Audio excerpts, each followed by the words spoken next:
We spoke to Rachel earlier. She said her back is against the wall. She says this could be her last UFC fight if she loses.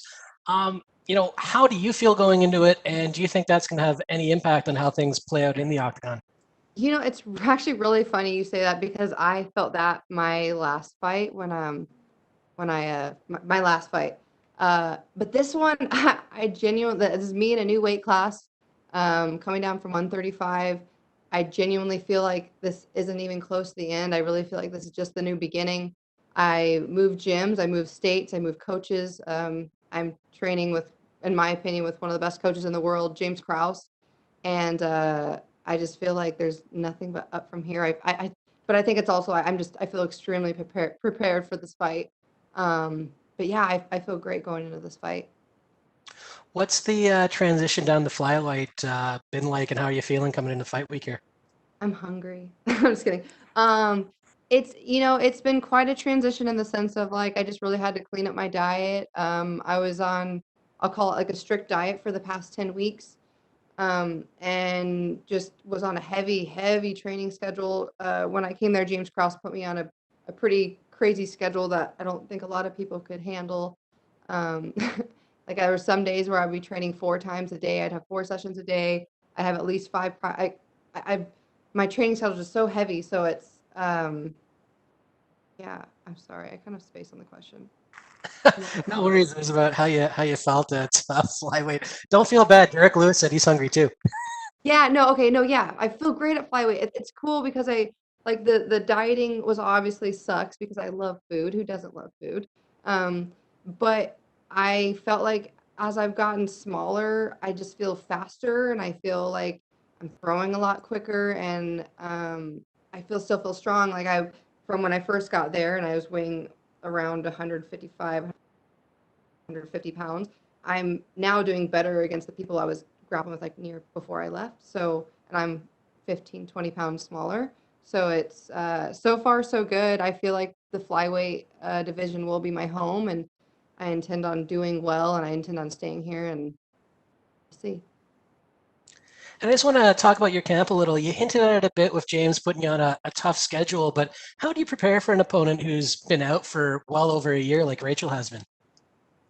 I this is something I changed a lot of things in this camp because obviously what I was doing before wasn't working. Um, so how I prepare for someone like that is you just have to I have to focus on myself. I have to focus. I have to just be ready for anything. I know she's a good wrestler and she's tough and she's durable. So I just really I focus on myself. I'm pretty tough and I'm pretty durable. My I feel like my wrestling's really improved. I feel like my striking's through the roof and um, yeah, I just focus on myself, and if I go out there and I perform on Saturday like I believe I will, then I think it'll be my night. All right, and last one for me. A few years ago, I think, or maybe a year ago, we spoke to you, and you mentioned using meditation as part of your preparation. Is that something you still do?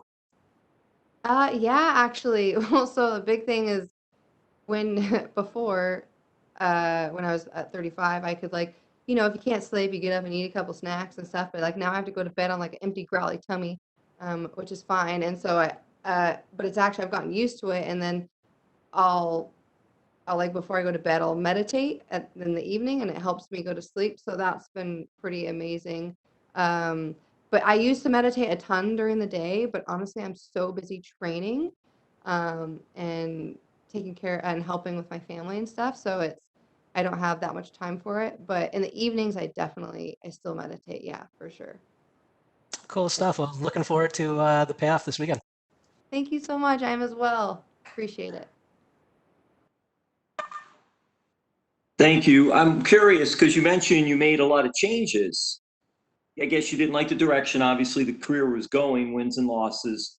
How did you come about deciding on a coach and what to do and go through that process of just, okay, this is where I want to be. He's the person or she's the person I want to be the one training me? So, with this so what initially happened was my fiance Tim Elliott got a fight to fight Ryan Benoit, and it was like a 3 weeks notice fight. The first thing that Tim always did, because he started his career with James Krause, and he started um, he started, yeah, he got in the UFC with James Krause, and every time we get a fight, we always forward it to James, like, hey, what do you think about this? And James loved the fight. He absolutely loved the fight and said that he wanted, to help him out and coach him, whatever. And so we packed up our car and we drove down to Missouri with our dog and all of our stuff, and we get there, and Tim put on a hardcore as much, he packed as much as he could in 2 weeks. And I just saw what James did for him, and just the way he coached and the way he got him through tough situations in the fight. It was a no-brainer for me to make that transition to make him my head coach. Um, and with that, we had to move to Missouri, which, the weather isn't the best there. But it was worth it. Like, if we can start winning some fights, then it's well worth it. But just how he is as a coach, how he's I feel like he covers all angles of it. Like, when I first came to James, and anyway, so when um when James, after my last fight, James mentioned to Tim, he's like, hey, I just need Gina. Just give me Gina for 2 months. I just need her for 2 months. Like, let's see what we can do. And James kind of took all the thinking process out for me. He was just like, hey, here's your schedule. This is what you're doing. This is your nutritionist. Just do it, and we're going to be successful. And he's like, and if you're not confident in yourself, just put all your confidence in me. And so I did that. And I think it's going to pay off. I feel more confident than ever. I feel like I always come in fight week kind of confident, but I'm also like kind of nervous on the back. And you're always going to be nervous.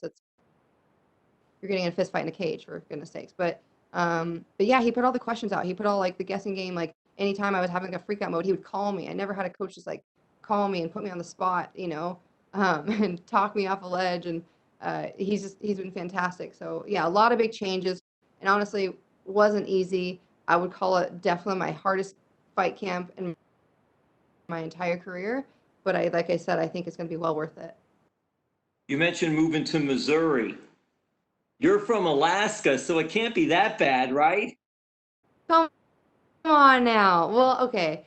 Yeah, Well, I weather-wise. like my yeah, but I'm also dropping weight class, so my bear fat is going down, you Oh. know.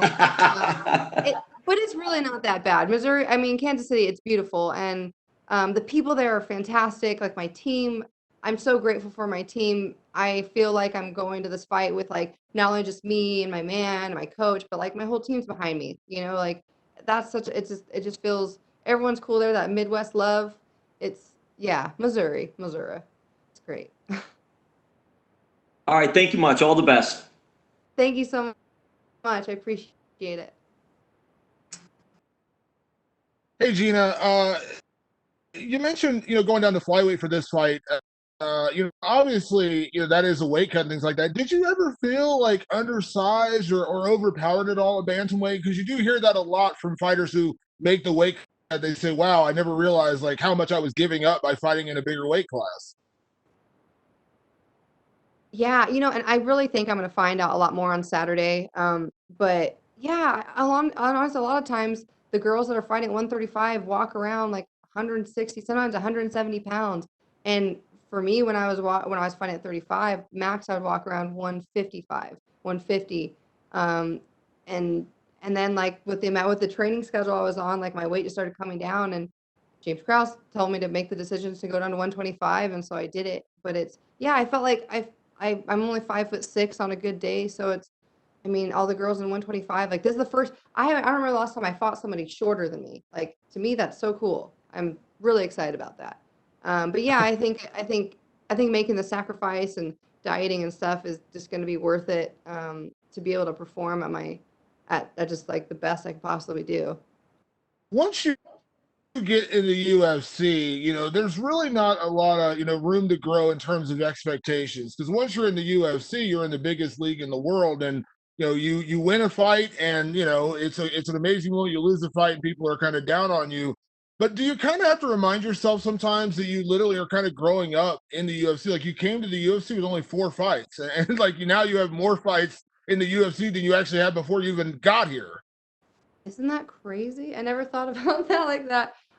Yeah, but the thing is, it's like, man, I took I took a pretty rough road coming to the UFC. Like my first fight was against Sarah McMahon, the number 7, a silver Olympic medal wrestler. Like that's crazy. And not to mention I had to cut about was it 27 pounds in 16 days. Like but I really believed in myself, and but I'm just so grateful that I'm in the situation that I'm in, where I'm continuously growing. Um, and honestly, today is actually marks 3 years ago since my last UFC win when I fought in China.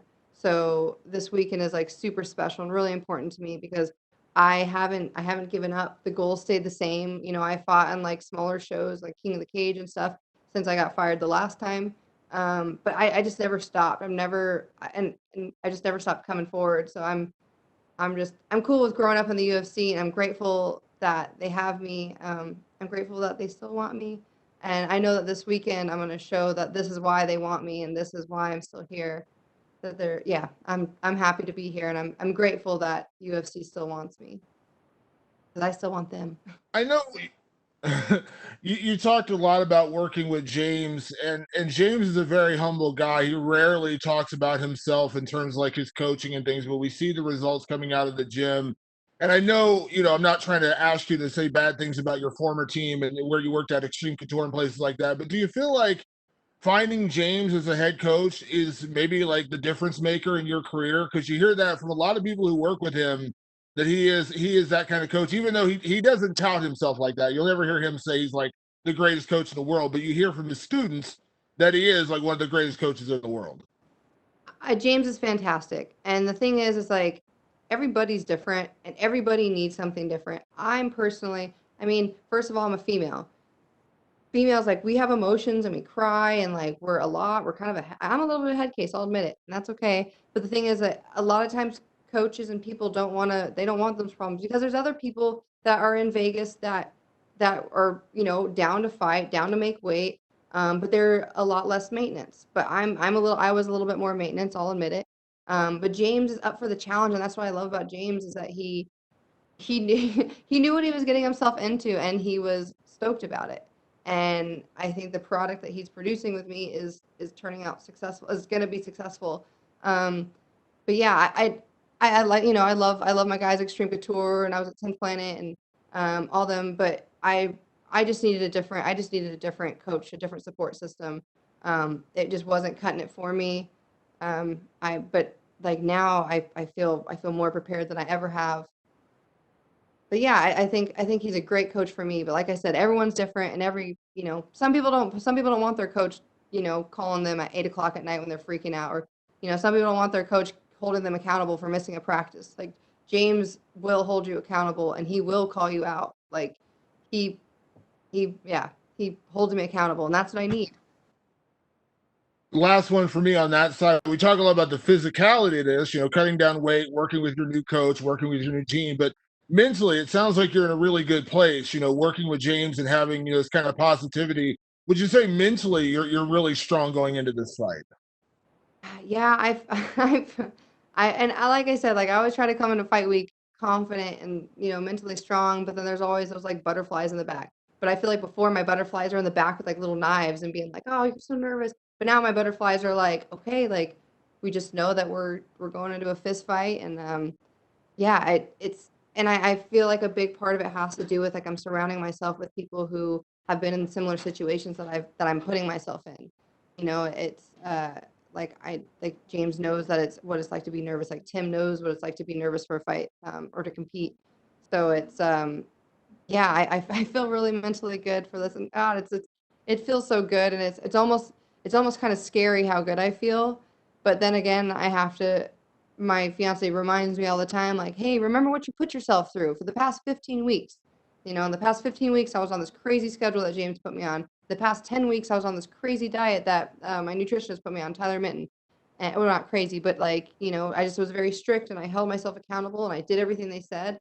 I literally prepare. I prepared in every way possible. So it feels good. It feels good when you know that I can look back and be like, I didn't cheat anything. I didn't, I didn't eat ice cream on the weekends. I didn't go out partying on the weekends. I was 100% just true to myself and trained my butt off. And you guys are gonna see on Saturday all the work I put in. Thank you, Gina. Thank you. Hello, Gina. You've kind of touched on this pretty much throughout this interview, but I want to ask it. With the situation when you came back, because you took the fight with Julia on short notice, it was obviously your comeback fight to the UFC. You'd been cut recently. Just what are the emotions that you go through with that? Because obviously, one is short notice, so you do get a bit of leeway, but still, you're looking to make this your second run. Can you just talk about the emotions you went through for that? Oh man, where do I start? Um, so when I first got cut from the UFC, I didn't really know I was cut for about 6 months. My current management at the time didn't let me know really. And then I signed with Iridium with Jason House and sat down with him and talked to him about it. And he told me just to get on some small shows, and then we're gonna get back in there. It's probably gonna be a short notice. It probably won't be ideal, or it might not be ideal, but we gotta do what we gotta do. So anyway, so that happened. I took the fight with Julia, and I really thought, that would have been a good fight. And I got hit with the body shot, and I just wasn't, it wasn't my night. So the emotions going into all that, it's just very up and down. But one thing Tim always reminds me is that the goal stays the same. The goal stays the same, and I haven't trained for the past 12 years to not be successful in this. Um, it's been a lot of emotions, and especially dropping to 125 has been kind of crazy for me and really tough on me, my body and like mentally. And but now coming into fight week, I feel prepared. I feel mentally prepared. I feel durable. I feel tough. Just feel ready. And so it's one of those things where it's like you look back and you're like, man, I really I don't really regret working my butt off. I don't regret that. However, I would have regretted if I would have just partied or like went like this with my fight career. But instead, I took this as an opportunity to make up for my losses and all the times I cried and was upset. So yeah, there's a lot of emotions, but it's all worth it. I'm grateful for everything that's happened. It's all leading me to here. So, and currently I'm undefeated at 125. So That's we'll a see. That's a very important thing to note. Were you confident that they would give you another fight with the full camp? Because it is typical that they do, but it's not guaranteed, obviously. Were you ever worried that, like, I couldn't deliver on the shot they gave me to come back? That might be it. I'm gonna have to give a big shout out to my manager Jason House with Iridium. Um, he he does all that for me. He takes the mind workout for me, and also him and James are homies, so it works out.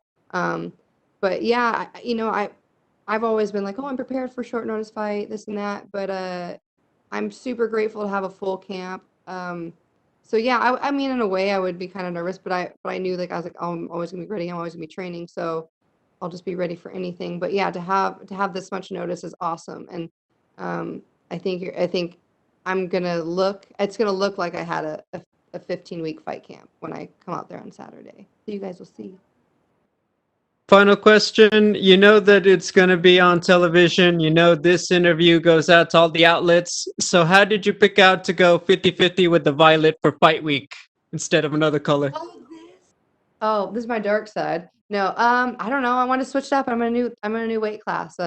New Gina Bear. Like, gotta keep a little that pink flair because it's me. But yeah, I just something new, something different. Like new weight class, new walkout song, new fight. Like I'm changing it all up. New coach, new state. Like I'm changing it up. Looks great. Good luck. Thank you.